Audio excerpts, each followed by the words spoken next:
Into providing financial solutions to the risk takers, the game changers, and the disruptors, those committed to making the world a better place. Bridge Bank has been providing financial solutions to technology and innovation companies from inception to IPO and beyond for over 2 decades through its national network of banking teams and offices. Bridge Bank, a division of Western Alliance Bank, member FDIC. Bridge Bank, be bold, venture wisely. Bloomberg Radio, on demand and in your podcast feed. On the latest edition of the Balance of Power podcast, a conversation with Chicago Booth School professor Raghuram Rajan about his global economic outlook for the year. As China starts reopening, I think it will start increasing demand. Now, keep in mind that it's not just Chinese production, it is also Chinese demand. And China will be weakened to some extent by COVID. The small enterprises are deeply affected, they're hurt, and their proprietors don't have spending power. So Chinese demand may take some time to come back in full, but it will come back. Later this year, we should expect much stronger Chinese growth, and that will increase commodity prices. I want to ask you about the job market here in the U.S. Where is your thought on the Fed versus the job market here? I realize there's a dual mandate, but they are arguing with each other. Does this mean that it will be more of a sledgehammer approach in this new year to crush the job market essentially in the effort to beat inflation? Well, the Fed will say that's not what it intends to do. It intends to slow the job market. But of course, the job market is slowing a little too slowly. It is coming down. Jobs have been coming down. But what it really wants to see is some slack build up in the labor markets, because what is happening right now is, as we said, goods prices are coming down, but service prices are not. And services are much more labor intensive, and that's where, finding workers, for example, for hotels or restaurants matters, because that affects the prices they charge. So at this point, I think the Fed would like to see some slack. It hopes it can do this, gently without creating much of a downturn. Get more of this and other conversations on the latest Balance of Power podcast. Listen on the Bloomberg Business app, Bloomberg.com, and anywhere else you get your podcasts. Markets, headlines, and breaking news 24 hours a day at Bloomberg.com, the Bloomberg Business app, and at Bloomberg Quick Take. This is a Bloomberg Business Flash. From Bloomberg World headquarters, I'm Charlie Pellet, developing story after hours. Vince McMahon, World Wrestling Entertainment's controlling shareholder and former CEO, has proposed selling the company. This according to the Wall Street Journal after hours. We do have shares of WWE up by roughly 13%. Down day on Wall Street today, third trading session of the brand new year. Red on the screen, stocks closed lower as continued evidence of strength in the labor market fueled speculation the Fed does have room to keep raising rates. So where might stocks head this year? Sam Stovall is chief investment strategist at CFRA, and he was our guest right here on Bloomberg Business Week. It seems as if we are heading into 2023 the way a lot of strategists had been predicting, where it's going to be a tale of two halves, where the first half is likely to be challenging with high volatility, retest of the October low, maybe even a new low set.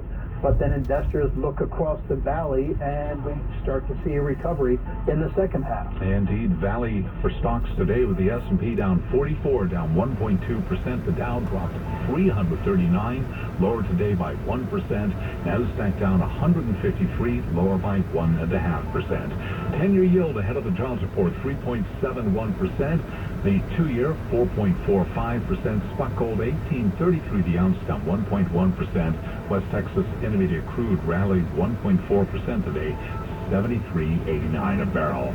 Briefly, after hours, Duck Creek Technology shares higher after earnings, up by about 2.5%. The application software company raised its full-year forecast for revenue. Novocure shares surged 68% today after saying its lung cancer treatment improved survival. I'm Charlie Pellet, and that is a Bloomberg Business Flash.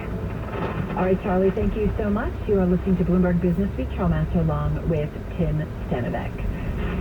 Well, right now we want to kind of talk a little bit about social media. I do, and you know what? Alex Brinko is with us, and she's fantastic, and you got to sign up for the Daily Tech Newsletter because she is a big part of that. To sign up for the Bloomberg Tech Daily Newsletter, just go to bloomberg.com/technology. Yeah, always it's such great stuff. And she's writing about social media for 2022 because I don't know if you know this, everybody. The average amount of time spent on social media worldwide, 147 minutes or 2 hours and 27 minutes a day. So easy to see that. In 2022. This is a 2-minute increase on 2021 numbers. It's also the highest ever recorded. So you going to give up? I do try to cut back. Okay. Well, I saw a guy walking and TikToking the other day, so he wasn't giving up. What's in store for 2023? With that and writing about it is Bloomberg News technology reporter Alex Brinko.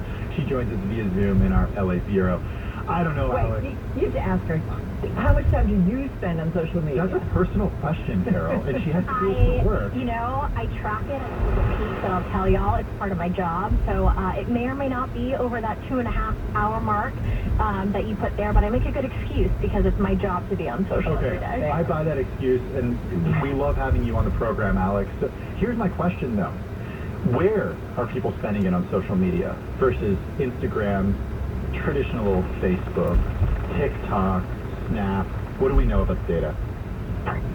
Traditionally, Facebook and Instagram have really been the winners there, but interestingly, TikTok has been on a tear basically since the pandemic, and that's been the place that a lot of the kind of young Gen Z millennials have been spending time, which in social media terms, where the youth is going is where a lot of folks think the industry is going. So that is probably top of my list in terms of where I think folks are spending time, or at least the chronically online set of people. Yeah, I do. It's interesting. I think when everybody, we were kidding about how much time we're spending, and people are like, oh, I'm going to come back, but it's so much a part of our fabric. I'm here doing a show. I'm on, Twitter, and, I'm following all these different things because you can find out a lot of information. Stories break. It's still such a part of kind of our fabric, if you will. It is, and that's where a lot of these platforms are trying to capture your time, whether it's news and how you're sharing that news. They don't want you to text it; they want you to share it on their platforms.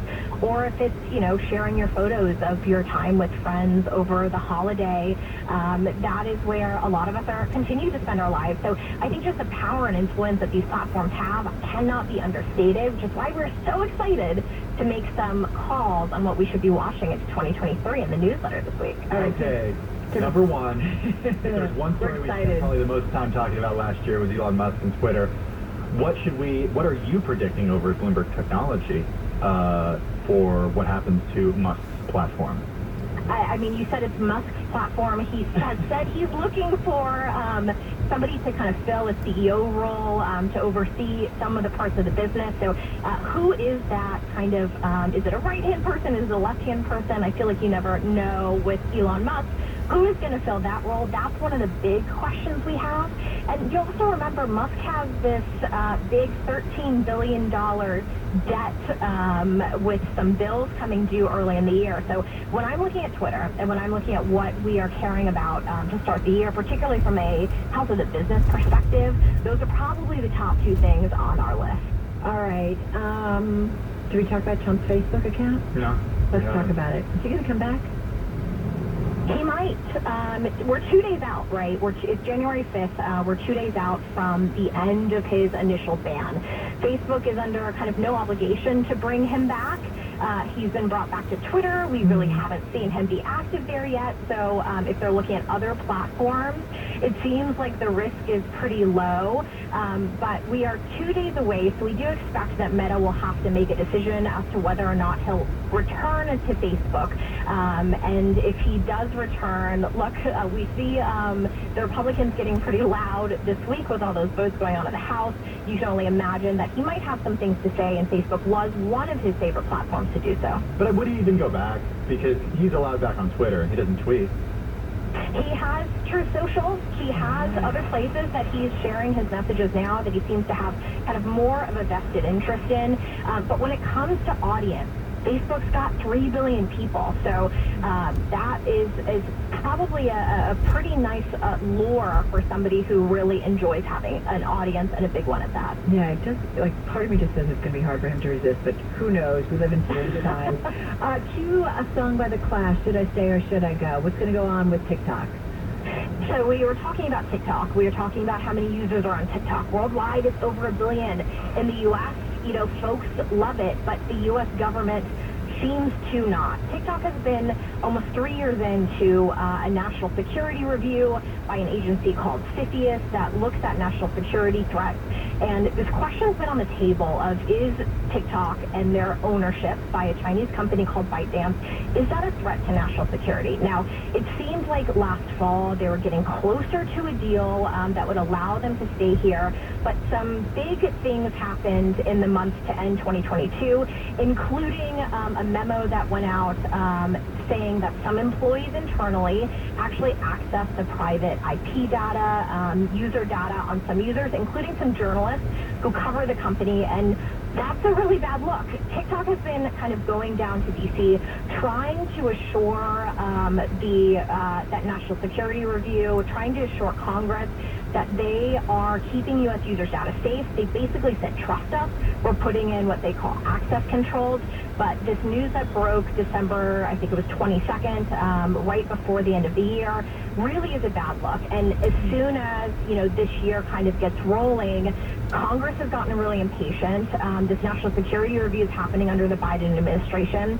TikTok's become a favorite punching bag of some Republicans in particular, and there's bipartisan concern. So in the first few months of the year, we will be watching really closely for any kind of resolution on this long, drawn-out review on TikTok and a judgment, basically, on its Chinese owner. And if you want to find out what Alex thinks about the techlash and whether it returns in 2023, as we said, sign up for her Bloomberg Tech Daily newsletter. Just go to bloomberg.com/technology. Alex Barinka, thank you so much. Happy New Year. Alex is technology reporter here at Bloomberg News. Do you think Trump's going to go back to Facebook and Twitter? Do you think he'll use it? I don't know the details of his contract with True Social. It seems like he's resisting because maybe he has sort of like a, you got to exclusively post here. And you know what? When he posts on True Do you Social... have financial interest in True Social? Yeah. Yeah, of course. So, that's what I mean. Yeah. And then people take the post and they screenshot it and they put it on Twitter and stuff. They end up seeing it. Do you let your son use social media? For as long as I can prevent it from happening. Yeah. It's okay. It's just such a part of our world, right? Yeah. All right, everybody. Carol Master, Tim Stanovic, you're listening and watching Bloomberg Business Week right here on Bloomberg Radio. Don't miss Sound On with Joe Matthew today at 5 p.m. Wall Street time on Bloomberg Radio. Joe speaks with Joe Crowley, former New York Congressman and Democratic Caucus Chair, on the McCarthy vote for Speaker of the House. Sound On today at 5 on Bloomberg Radio. Now your 3-day weather forecast on Bloomberg 1130. It'll stay mostly cloudy for the rest of today, and then for tonight, partly to mostly cloudy skies, maybe a shower. Low temperatures down around 40. For Friday, mix of cloud and sun returns. Afternoon temperatures a bit cooler as well, 45 to 50. Friday night fair, 35. Saturday, sun and clouds near 45, and Sunday, partly sunny, cool with a high of 40. This is Gary Best with your weekend weather forecast on Bloomberg 1130. Beginning Tuesday, January 17th, Bloomberg Radio and Television are live at the World Economic Forum in Davos, Switzerland. This is not going to be an era of deglobalization. Europe has shown tremendous unity. Join us as we speak to experts on the global economy, geopolitical tensions, and the outlook for growth. We have falling growth and rising inflation. Fragmented globalization is what we have. Live coverage from Davos. Beginning Tuesday, January 17th. Only on Bloomberg 1130 and Bloomberg Television. This is the Bloomberg Tri-State Business Report. I'm Larry Kofsky. For the first time since 2013, New York led the U.S. in municipal bond offerings last year. Bloomberg data show local governments, transit systems, hospitals, and other agencies in the state sold $46.8 billion of long-term debt in 2022. That barely topped California and Texas. Rising borrowing costs reduced total U.S. municipal debt offerings by 21% last year. The end may be near for Bed Bath & Beyond. The struggling home goods retailer based in Union, New Jersey, says it may not be able to continue as a going concern. It is pursuing several potential alternatives, including bankruptcy. Chip City is expanding west. The New York City-based cookie chain is opening 3 New Jersey locations starting later this month in Newark, in Hoboken in February, and in Ridgewood later this year. That's the Bloomberg Tri-State Business Report. I'm Larry Kofsky on Bloomberg 1130. Burden LLP Accountants and Advisors presents Tax Chat with Richard Goldstein, Senior Principal and Co-Leader of Burden State and Local Tax Practice. The increase in remote working may cause state and local tax traps for employees and employers. For example, an employee working remotely with a primary office in one state and a home office in another may be subject to taxation in both states. This can also cause withholding compliance issues for employers, resulting in tax and penalties. At Burden, we help clients assess their state and local tax positions to minimize liability and ensure compliance. If you're a business owner with employees working remotely, let Burden help protect you, your employees, and your business. For more tax chat from Burden Accountants and Advisors, visit BurdenLLP.com. That's BERDON LLP.com. Burden Accountants and Advisors. We listen, we solve, we do.